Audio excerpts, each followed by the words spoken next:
घातले। तेल छान तापलं की त्यामध्ये जिरे आणि मोहरी घालायची।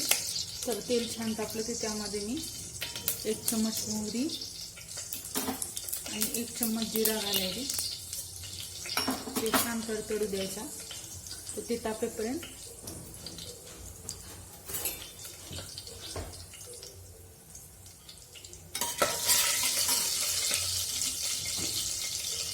काही कढीपत्त्याची पानं,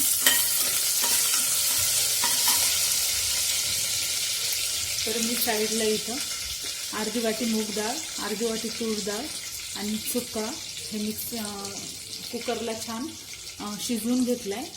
तर कुकरला शिजवता वेळेसच मी त्यामध्ये एक अख्खा कांदा घातला होता चिरून, त्याच्यामुळे चुक्यातला जो आंबटपणा आहे थोडासा कमी होतो। तर त्याच्यामुळे तुम्हाला नाही घालायचं असेल नाही घातलं तरी चालतो। तर मी आता पुन्हा एक कांदा आणि थोडासा कढीपत्ता, कांदा चिरून घालते, फोडणीमध्ये पण घालते, जसा आपण घातला होता आता फोडणीमध्ये पण घालणार आहे। तर कांदा आपल्याला छान लाल होऊ द्यायचा आहे आणि याला मी छान मिक्स करून घेतले वरणाला। तर तोपर्यंत कांदा लाल होईपर्यंत इकडे मी मिक्सरला छान हिरवी मिरचीचं वाटण, लसूण आणि आलं हे मिक्सरला छान ग्राइंड करून घेतले। हिरवी मिरची तुमच्या आवडीनुसार घाला, तुम्हाला जसं तिखट हवंय तसं।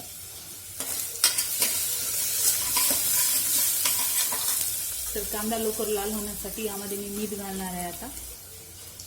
तर मीठ हे तुमच्या चवीनुसार घाला,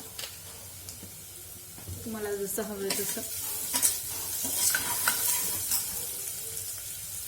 तर यामध्येच आता अर्धा चम्मच हळदी पावडर या चम्मचने,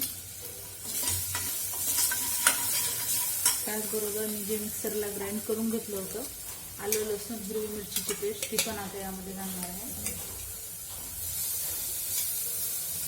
त्याला छान आपल्याला मिक्स करायचे।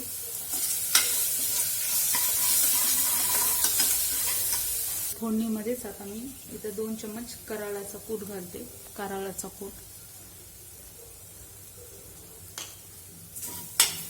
तर छान आता मिक्स करते आणि जे वरण मी हाटून घेतलं होतं पूर्ण मिक्स करून ते आता यामध्ये घालून देते।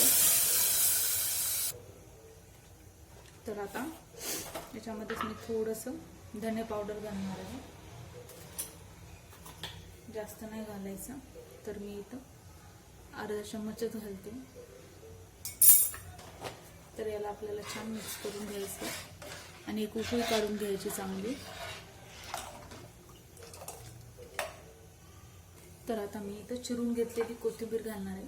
कोथिंबीर ही थोडीशी जास्त घालायची आणि मी शक्यतोवर गावरान कोथिंबीरच वापरते, कारण त्याची चव खूप चांगली राहते।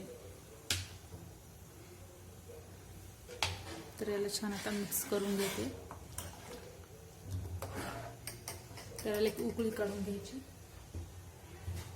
तर त्यामध्येच मी आता अर्धा चम्मच जिरे आणि ओव्याचं कूट करून घेतलेलं ते पण घालते मी, जेणेकरून याची चव अजून चांगली लागते।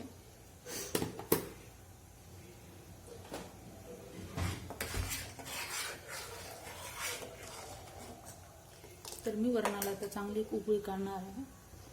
तर वरणाला चांगली उकळी आली तर मी आता गॅस बंद करते।